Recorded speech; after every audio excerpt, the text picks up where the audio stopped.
Movie की शुरुआत में हमें यूली नाम की लड़की को देखते हैं जो उसी बीच से अपनी सर्फिंग बोट लेकर निकल जाती है सर्फ करने के लिए। वो बहुत ही बेहतरीन तरीके से बड़ी बड़ी लहरों के ऊपर सर्फ करती है, जिससे कि हमें पता चल पाता है कि यूली एक माहिर सर्फर है। जब वो किनारे पर आती है तो जॉन नाम का लड़का उसकी काफी तारीफ करता है और कहता है कि तुम्हें तो कंपटीशन में हिस्सा लेना चाहिए। पर तभी वहां आ जाती है उसकी गर्लफ्रेंड शिंजो, जो कि यूली की कजिन सिस्टर है। उसे अपने बॉयफ्रेंड के बारे में ये सब चीजें तो बिल्कुल नहीं पता थी। वो उसकी बहन के साथ फ्लर्ट कर रहा था। दरअसल दोस्तों, आज शिंजो का बर्थडे है, इसलिए जॉन ने उसके लिए एक प्रेजेंट तैयार किया। वह उन तीनों को एक यॉट में ले जाता है जो उसने आज के लिए बुक करी थी।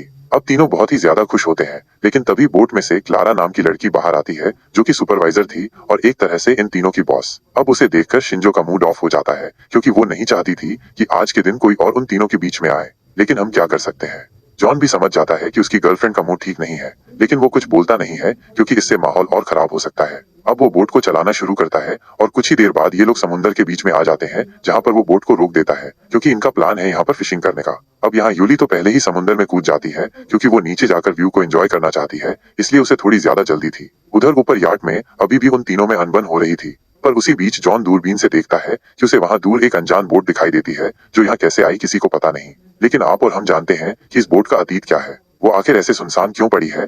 वहां क्लारा जब जॉन के करीब आने लगती है तो ये बात शिंजो को पसंद नहीं आती, इसलिए वो जानबूझकर उसे धक्का दे देती है, जिससे वो जाकर पानी में गिर जाती है। अब यहाँ उसे स्विम करना तो नहीं आता था, इसलिए जॉन को भी मजबूरन कूदना पड़ता है उसे बचाने के लिए। लेकिन उसके पीछे पीछे अब शिंजो भी कूद जाती है, क्योंकि अब वो चाहती थी कि जॉन उसे बचाए, ना कि क्लारा को। लेकिन जॉन अपनी गर्लफ्रेंड को अच्छे से जानता था, इसलिए वो पहले क्लारा को बचाता है क्योंकि वो डूब भी सकती थी। और ऐसा तो इसलिए वो उसे लेकर बोट के फ्रंट पर आता है, लेकिन तभी वो नोटिस करता है कि बोट का डोर अंदर से लॉक था और वो बोट पर चढ़ नहीं पा रहा है क्योंकि वहां पर कोई भी सीढ़ियां नहीं थी। और इसी बीच यूली भी पानी की सतह पर आ जाती है। वो अपनी बहन को लेकर बोट के फ्रंट पर आ जाती है, लेकिन यहाँ पानी के नीचे कुछ हलचल देखते हैं जो कुछ और नहीं बल्कि वही है। जी हाँ, ये असल में वही व्हाइट शार्क है, इसलिए वो तेजी से आकर सबसे पहले क्लारा को पकड़ लेती है और उसी समय पानी पूरा लाल हो जाता है, जिससे कि सभी डर जाते हैं और इधर उधर भागना शुरू कर देते हैं। यूली तो फौरन भागते हुए उसी कपल वाली बोट के पास चली जाती है और ऊपर चढ़ जाती है। वहां पर रखे हुए एक नुकीले हथियार से खुद को सेफ रखने की कोशिश करती है, लेकिन अभी तक और लोगों का कुछ अता पता नहीं था। लेकिन यहाँ वो शार्क गई आसपास ही घूम रही थी, क्योंकि उसकी आवाज यूली अच्छे से सुन सकती थी। तभी अचानक से वो देखती है कि शिंजो और जॉन भी उस बोट के पास आ गए। वो उन्हें हाथ देती है और जल्दी से ऊपर खींच लेती है, लेकिन यहाँ शिंजो के पैर में शार्क ने काट लिया था, जिससे कि लगातार खून बहता जा रहा था। और ये देखकर शिंजो तो बेहोश ही हो जाती है, पर जॉन फौरन अपनी टी शर्ट में से एक कपड़ा फाड़कर उसके ऊपर बांध देता है, जिससे कि खून थोड़ी देर रुक सके। लेकिन अब इन्हें जल्दी से अपनी यार्ड तक पहुंचना होगा, क्योंकि ये बोट तो बहुत ही छोटी है और वो शार्क किसी भी समय से पलट सकती है। लेकिन इसके सामने एक मुसीबत है, और वो ये है कि इस बोट का एंकर नीचे किसी पत्थर पर अटका हुआ है, जिसकी वजह से ना तो ये आगे बढ़ रही है और ना ही पीछे। इसलिए किसी को नीचे जाना होगा और उस एंकर को हटाना पड़ेगा, तभी ये बोट आगे बढ़ पाएगी। अब यहाँ सबसे अच्छी डाइविंग तो यूली को ही आती है, इसलिए वो तैयार हो जाती है नीचे जाने के लिए। लेकिन ये खतरे से खाली नहीं था, क्योंकि वो शार्क इनकी फिराक में ही बैठी हुई है और उसने अब शिंजो के खून को भी स्मेल कर लिया, जिससे कि वो चौकन्ना हो गई है।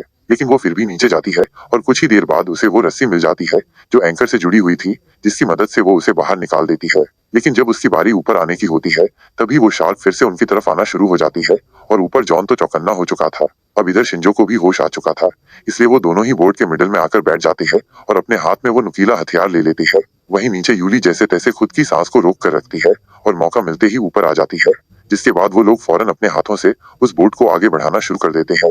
लेकिन ये इतना आसान नहीं था, क्योंकि इसमें काफी एनर्जी लग रही थी। ऊपर से उनके सर पर ही सूरज था, जिससे कि उन्हें थकावट होना शुरू हो जाती है। तभी जॉन गुस्से में अपनी अंदर की बात सभी को बोल देता है।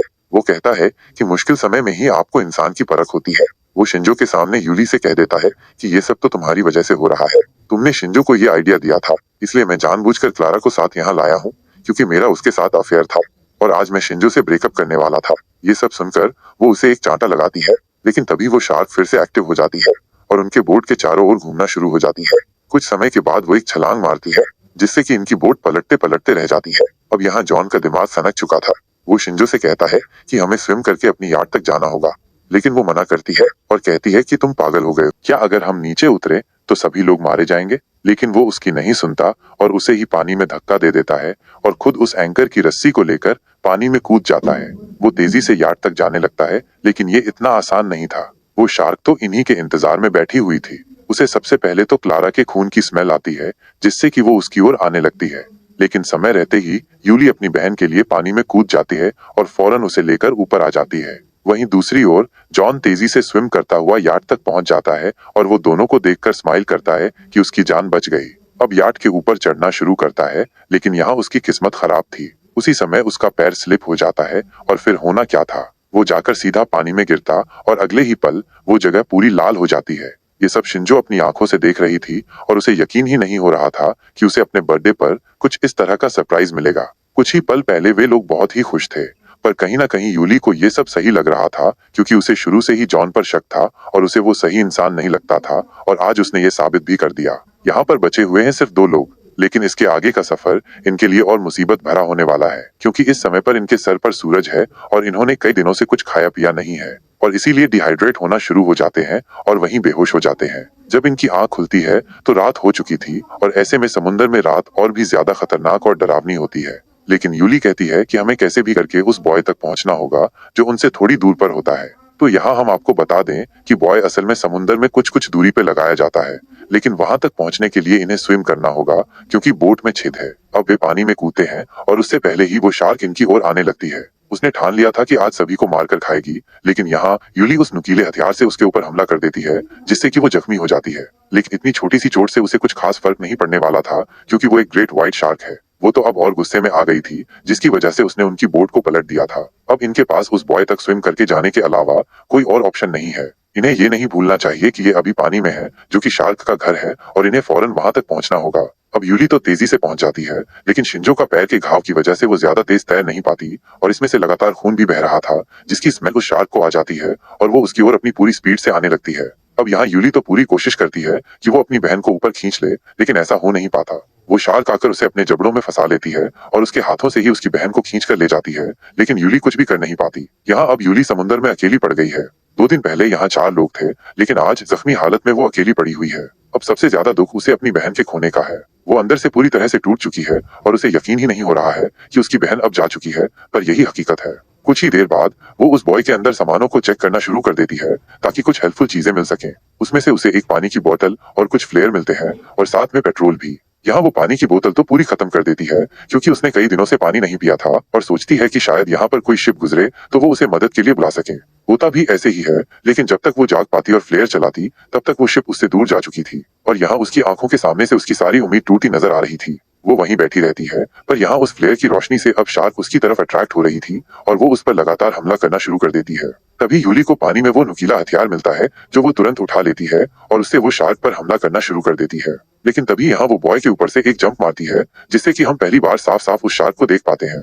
यही चीज यूली भी देखती है, जिसे वो देखकर डर के मारे रोने लगती है और तभी वो शार्क उस बॉय की धज्जियां उड़ा देती है, उसको बीच से तोड़ देती है, जिससे होना क्या था, यूली पानी में गिर जाती है, जिससे कि उस शार्क का रास्ता आसान हो जाता है। अब वो आसानी से उसे मार सकती है, लेकिन यहाँ यूली इतनी आसानी से हिम्मत हारने वालों में से नहीं थी। वो फिर से पानी के ऊपर आती है और देखती है कि थोड़ी दूर पर एक बड़ा सा पत्थर है, तो वो उसकी तरफ स्विम करना शुरू कर देती है, लेकिन वो शार्क उसके पीछे ही थी। वो समय रहते उस पत्थर पर चढ़ जाती है, वरना उसने अपने जबड़े पूरे खोल लिए थे और उसे अंदर लेने के लिए। कुछ ही देर बाद सूरज निकल आता है और यहाँ यूली को वही पेट्रोल की कैन दिखाई देती है। अब यहाँ उसे एक आइडिया आता है, क्यों ना वो उस पेट्रोल की मदद से उस शार्क को मार दे, यानी कि जला दे। लेकिन इसके लिए उसे पहले अपने पास लाना होगा और अभी वो शार्क उसके पास ही घूम रही है। काफी समय बीत जाता है और दोस्तों ये कहानी यहीं पर पूरी होती है।